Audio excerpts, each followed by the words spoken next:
Oh, là, qu'est-ce tal? Donc, je vais vous faire une analyse sur le classico d'hier, si on peut appeler ça un classico d'ailleurs. De toute façon, le score, il y a eu 5-1, je pense que tout le monde le sait.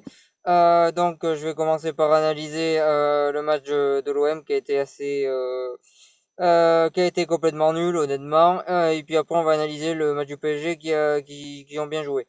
Donc, on va commencer par analyser la nullité, comme ça au moins ça sera fait. Défensivement, l'OM a été catastrophique. Que ça soit Rolando qui a été systématiquement pris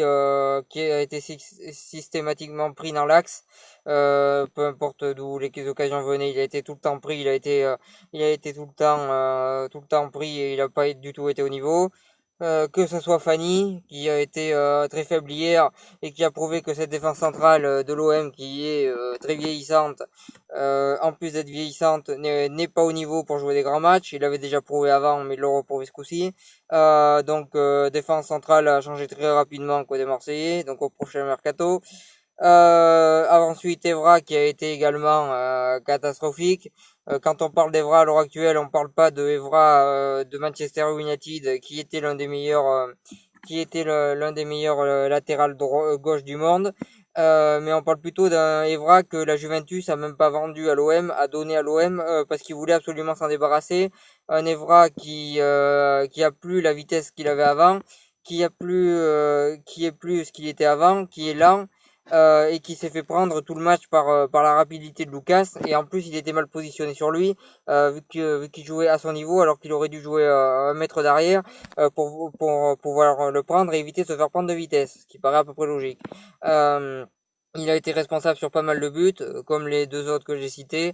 Donc la défense a clairement pris la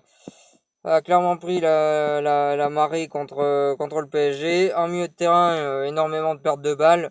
Là où on voit la faiblesse du milieu de terrain sur ce match, c'est sur le but sur le but où Verratti fait une belle passe pour Pastore. En faisant cette belle passe, il élimine tout le milieu de terrain. Déjà, il y a une perte de balle du milieu de terrain et en plus, il élimine le milieu de terrain en une passe. Donc voilà, le milieu de terrain de l'OM a perdu énormément de ballons, a été très faible hier. Et honnêtement, je comprends pas pourquoi Sanson a pas été titulaire. Apparemment, il était peut-être blessé dans la semaine. En tout cas, s'il n'était pas blessé, c'est une grosse erreur de la part de l'entraîneur de pas l'avoir mis titulaire parce que c'était à l'heure actuelle le meilleur Marseillais. Je comprends pas que ce joueur n'ait pas joué, mais bon, voilà, il aurait dû jouer. En défense centrale, c'est pareil. Je comprends pas pourquoi Xertic il a pas joué. Rolando et Fanny, on a très bien compris que à chaque fois qu'il y a une bonne équipe en face, ils en prennent 4 ou 5.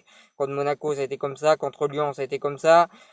Contre Paris, ça vient d'être comme ça. Donc voilà, au moins essayer Certic, même si c'est pas son vrai poste, au moins l'essayer en défense centrale, parce qu'en défense centrale, l'OM c'est clairement catastrophique.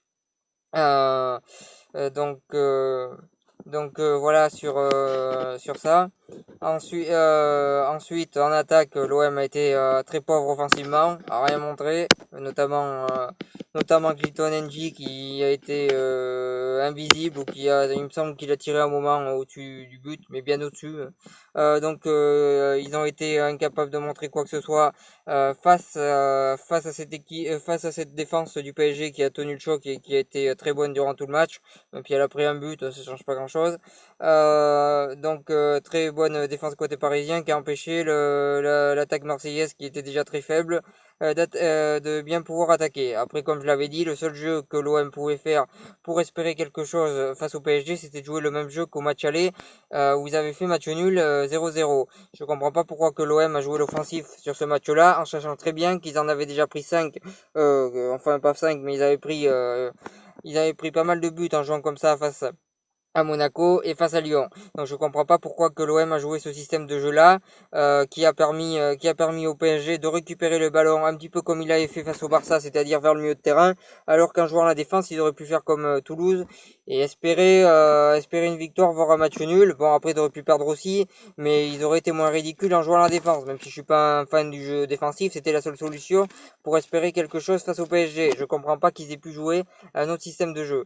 Honnêtement, je je comprends pas du tout pourquoi qu'il y a eu un autre système de jeu que le système de la défense, alors que c'était le seul système potable pour pouvoir gagner. Là honnêtement, je comprends vraiment pas.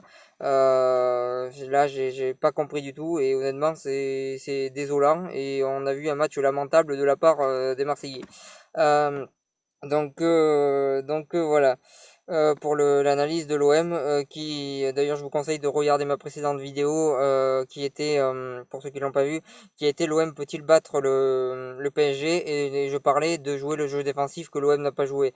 Vous pouvez aller la voir si vous le souhaitez. Donc maintenant on va parler du match du PSG. Il a été parfait, clairement. Déjà, Kevin Trapp, le peu de ballons qu'il a eu à récupérer, il les a récupérés, hein, que ce soit dans les sorties aériennes ou comme ça. Il a été là, il a répondu présent, et il a fait à peu près ce qu'il avait à faire. En défense centrale, ben, ça a tenu, comme j'ai dit, voilà, ils ont empêché les attaques marseillaises. En plus, offensivement, ils ont été très bons, vu que Marquinhos notamment a marqué un but. Euh, D'ailleurs, sur ce but, c'est très bien joué, ce coup franc de la part du PSG, même si la défense de l'OM est totalement absente, c'est très bien joué. Très bonne tête de Thiago Silva, qui donne à Marquinhos. Donc ce coup franc, il est très bien joué. Je pense que ça avait été prévu à l'entraînement, et c'est vraiment très bien joué. Donc bon match de la part de la défense centrale parisienne. Ensuite, Meunier, qui fait encore un énorme match, il est en train de prouver qu'il fait partie des meilleurs latérales droits au monde à l'heure actuelle. Il a pris la place à Aurier qui est quand même un très très bon joueur. Ça prouve vraiment le niveau qu'il a à l'heure actuelle, Meunier, autant offensivement où il est très fort, et défensivement où il est également très fort. Donc c'est vraiment un très bon joueur pour le PSG. Ensuite, le milieu de terrain du PSG, avec Matuidi, qui a énormément apporté offensivement et défensivement, qui est quand même mieux défendre, même s'il a pas eu grand chose à faire. Bon match de Matuidi, qui en plus met un magnifique but. Ce milieu de terrain du PSG, avec Rabiot et Verratti et Matuidi, est vraiment c'est vraiment un excellent milieu, et c'est bien vu de la part d'Unai Emery d'avoir enlevé Thiago Motta, qui est assez vieillissant, et qui est tout simplement plus dans le rythme de cette équipe. C'est bien vu de la part d'Unai Emery. Et ils ont et on peut constater qu'il y a un très bon milieu qu'il y a un très bon milieu au PSG, et ce milieu est très intéressant pour l'avenir au PSG, parce que c'est vraiment trois joueurs très intéressants, notamment Verratti, qui a été excellent dans la passe, excellent dans la récupération, et excellent tout simplement sur ce match. Excellent match de la part de Marco Verratti. Aussi en attaque, ils avaient mis Pastore, qui pour moi est un joueur qui physiquement tient pas le coup au PSG, et mentalement non plus, mais hier il a été excellent. Alors il a été très fort en attaque, il a posé énormément de problèmes à l'OM par sa technique et par sa qualité de passe. Il a fait un excellent match. Après, je pense pas que Pastore fasse quelque chose au PSG dans les années à venir, surtout s'il est tout le temps blessé, ou que mentalement il tient pas et que physiquement il tient pas non plus. Je le vois pas faire quelque chose au PSG dans l'avenir. Mais en attendant, il a fait un très très bon match hier, et c'est à souligner. Voilà sur ça. Après, après donc on peut aussi noter l'excellent match de Cavani, qui a fait ce qu'il avait à faire hier, et l'excellent match de Lucas Moura, qui a mis des courants d'air durant tout le match à Evra, qui a été pris de vitesse, et qui a tout simplement mis des courants d'air pendant tout le match par sa vitesse. Il a été aussi très bon par sa technique. Excellent match de Lucas Moura. Donc le PSG qui a su récupérer les ballons vers le milieu de terrain, en grande partie, en partie aussi grâce au jeu de l'OM, qui était plus offensif que prévu, surtout en première mi-temps. Euh, mais euh, mais en attendant, ils ont su récupérer les ballons au milieu de terrain, et voilà. Après, en attaque, ça a été très rapidement, et ils ont posé énormément de problèmes à cette défense de l'Olympique de Marseille. Très bon match de la part du PSG. Par contre, côté marseillais, c'est complètement catastrophique. Et ça prouve que l'année prochaine, il va falloir recruter pas mal s'ils espèrent quelque chose. Après, pour cette année, je pense que l'OM peut encore miser la 5e place. Tout simplement parce que Bordeaux est une équipe pas régulière et qui est à peu près aussi bonne que l'OM cette année, autant sur l'effectif que sur les résultats. Et pareil pour Saint-Étienne, qui est une équipe pas régulière, notamment qui vient de perdre contre Caen. Donc voilà, ils peuvent encore espérer la 5e place, l'Olympique de Marseille, parce que les équipes qui sont face à elle sont pas guère mieux que Marseille, vu que là on voit très bien que les 3 ou 4 premières équipes de Ligue 1 sont clairement au-dessus des autres équipes, et qu'il y a tout simplement deux championnats cette année, les 3 premiers et les autres. Donc le meilleur des autres, je pense que ça sera Lyon. Donc voilà, mais pour la 5e place, ça reste largement envisageable pour l'Olympique de Marseille. Et puis pour le PSG, ben, la première place reste bien sûr envisageable aussi. Donc, euh, donc voilà pour cette analyse. Je vous remercie de m'avoir suivi.